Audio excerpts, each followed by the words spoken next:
Good morning, welcome to the Daily News Podcast. Today is March 28, 2026. We start in the Middle East, where the war with Iran is entering a critical phase. Senator Marco Rubio says the U.S. expects the conflict to wrap up in the next couple of weeks, even as fighting and fallout continue to escalate. Iranian authorities report massive civilian damage from recent U.S.-Israeli strikes, including a school attack now under investigation after at least 168 people, many of them children, were killed. The UN human rights chief is calling on Washington to complete a full probe, and that pressure is building internationally. At the same time, Iran is moving to formalize what it's calling a kind of toll booth system in the Strait of Hormuz. That's the narrow waterway where roughly a fifth of the world's oil passes. Tehran says it wants tighter control and could impose fees or restrictions on ships. The U.S. says allies may help escort vessels through the strait if needed. Former President Donald Trump is also weighing in, criticizing NATO allies for what he calls a lack of meaningful support. All of this is reshaping regional alliances, energy markets, and global diplomacy in real time. And behind the scenes, Pakistan is reportedly positioning itself as a rare intermediary between Washington and Tehran, trying to keep lines of communication open.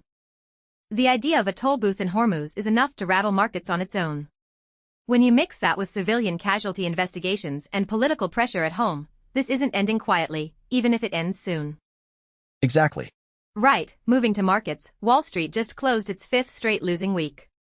The S&P 500 is down more than 2% this week alone and is on track for its steepest monthly drop in over 3 years.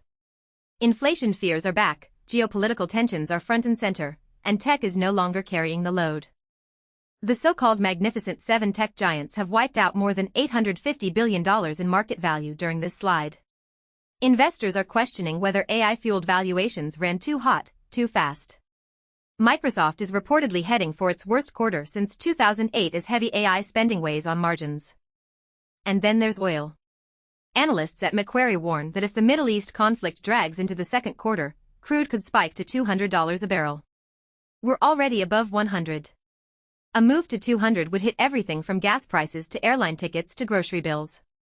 Add to that a major legal blow for Alphabet.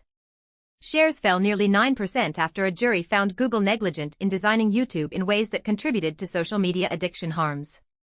The verdict opens the door to potentially thousands of similar lawsuits. For big tech, it's not just about growth anymore. It's about legal and regulatory survival. When oil, AI stocks, and social media giants are all under pressure at the same time, that's not a niche correction. That's broad anxiety. That's the word. Anxiety. On the tech and cybersecurity front, the European Commission has confirmed a cyber attack targeting cloud infrastructure tied to its Europa web platform. Officials say it's been contained, but threat actors claim they accessed data.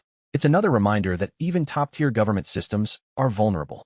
In the U.S., Iran-linked hackers reportedly breached the personal email account of FBI Director Kash Patel and leaked materials online.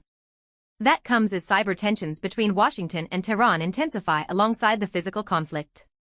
Meanwhile, GitHub is facing backlash after users discovered the company plans to train AI models on private repositories unless developers explicitly opt out by late April. For a lot of engineers, private means private. The opt-out structure has reignited concerns about consent and proprietary code being used to fuel commercial AI systems. And a new report making waves online claims AI systems and bots now account for the majority of internet traffic, surpassing humans. That has huge implications for misinformation, digital advertising, and even how we define authentic engagement online. If bots are talking to bots more than humans are talking to humans, that changes the entire internet economy. And maybe the culture of it too. It absolutely does.